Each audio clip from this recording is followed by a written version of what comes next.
qual é a diferença que as pessoas até me criticam? Sim. Freud foi um excelente pesquisador da mente humana. Freud descreve exatamente a perversão humana.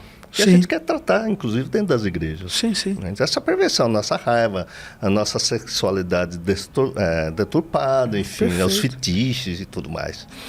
E aí Freud faz uma descrição do ser humano e desnuda o ser humano com essas mazelas e como acessar esse inconsciente, como ver que tem toda uma sexualidade frustrada na infância, porque sexualidade não é ato sexual. Sim, é uma vida frustrada, vamos colocar assim. Claro. E que se torna sintoma na fase adulta. Só que Freud não colocou a atuação do Espírito Santo de Deus que Jesus nos disse que deixaria para fazer a nossa obra aí com a gente. Então, Freud excluiu esse mundo espiritual e estudou a mente humana como ela é. Então, quando eu vi para isso, eu falei, cara, tudo que Freud está dizendo é verdade. Depois veio Maynard Klein, Winnicott, Lacan, Bill, enfim, uma infinidade de outros psicanalistas excelentes, mas faltou Jesus Cristo, que é o maior deles. E quando nós olhamos para Jesus daqui 2000 anos depois, e você olha a teoria da psicanálise e fala, cara, está faltando uma coisa aqui, o ensinamento do Sermão do Monte de Jesus. Porque aí você... E o Freud dizia que a psicanálise transforma esse sofredor, um frustrado, né, que não sabe lidar com a frustração, num infeliz normal. Porque não tem um sentido na vida. Sim. Você fala, cara, você vai ficar liberando sua sexualidade aí que você é um reprimido sexual?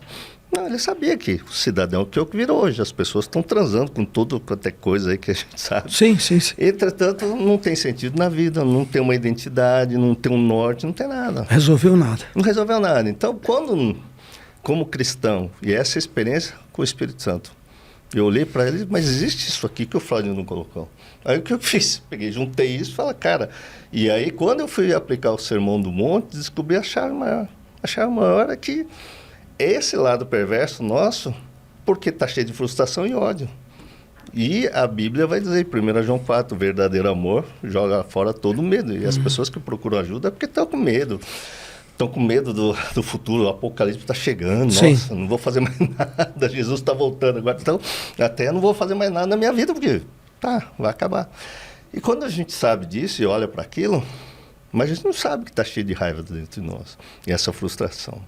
Então, quando a gente começa a viver não só nesse mundo material, que eu costumo dizer aqui, na parte terrena mesmo, olhar para o mundo, né, do reino de Deus, que é o que Jesus veio anunciar, existem algumas regras, que para mim são as vestes nupciais que a gente poder entrar nesse casamento. Sim.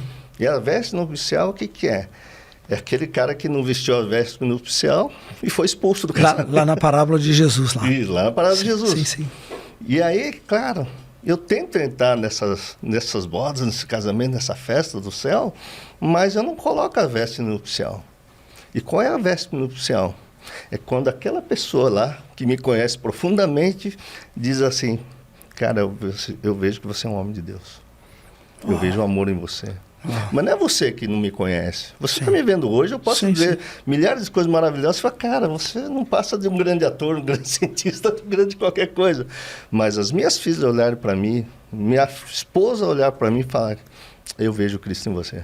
E somos pequenos Cristo. Graças a Deus. E o que mudou na minha vida? Eu casei com uma parceira que quis um propósito maior.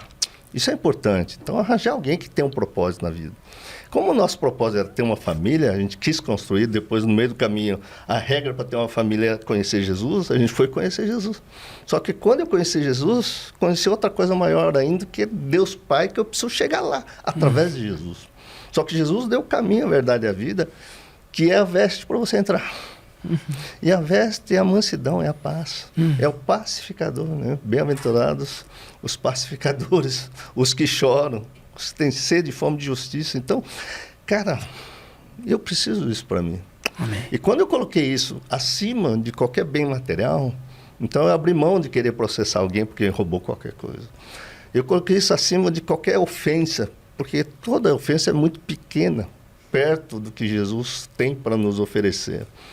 E aí, quando eu vejo Paulo dizendo a mesma coisa, ele fala assim, cara, né? Seja imitadores de mim. Eu estou imitando a Jesus. Pô, mas esse cara imitou a Jesus? Jesus foi crucificado, ele foi decapitado. Pedro foi crucificado, dizendo, cara, eu não mereço nem ser crucificado cabeça para cima, porque Esses caras conheceram alguma coisa diferente. Sim. E essa coisa diferente, eu falei, eu quero para mim. Que é abrir mão não só do meu carro, do dinheiro que estão roubando, da ofensa, mas abrir mão, inclusive, da própria vida carnal. Não que eu vá tirar minha vida, mas que essa vida carnal, que é o que Paulo fala, que a carne apodreça, mas que o teu espírito se salve. Então, eu e ela, nós colocamos isso na minha vida. E depois de 2021, 2022, quando ela estava lá, ela não tem TPM, mas ela está nos conflitos neuróticos dela, na frustração dela, e eu olhar para ela, joinha para você, não vou mais ficar incomodado com você, porque eu quero a minha paz. Então, e Jesus diz, né? O reino de Deus não está nesse lugar que você está vendo. O reino de Deus está dentro de vós. Isso. E aí vem a psicanálise de novo. A única ferramenta de você acessar esse 80% que eu disse, né, da nossa vida emocional, que nos impulsiona a fazer tudo o contrário, para mim, chama-se psicanálise. Só que hoje eu criei um método chamado método Onari, que vem da neurociência, na qual sistematizei uma forma de uma sessão só você acessar todo o arquivo de memória traumática, as emoções doentias, e lá dentro as pessoas verem a verdade, e não é hipnose. Eu já dei aula de hipnose. Sim. Só que hipnose a gente fica sugerindo coisas. Né? Sim, então é você que está sugerindo. Você criou esse método? Criei esse método. E hoje você aplica nos seus pacientes? Aplico nos meus pacientes. Por isso eu digo que eu sou psicanalista cristão. É claro, como eu sou médico, tem gente que precisa de uma medicação, eu vou lá e medico. Mas a minha principal atividade hoje, na verdade, que vai além de ser psicanalista cristão, eu decidi ensinar todo mundo aí, através do canal de Psicanálise Cristão, a acessar isso através da razão, porque é através da razão que a gente acessa. Entendi.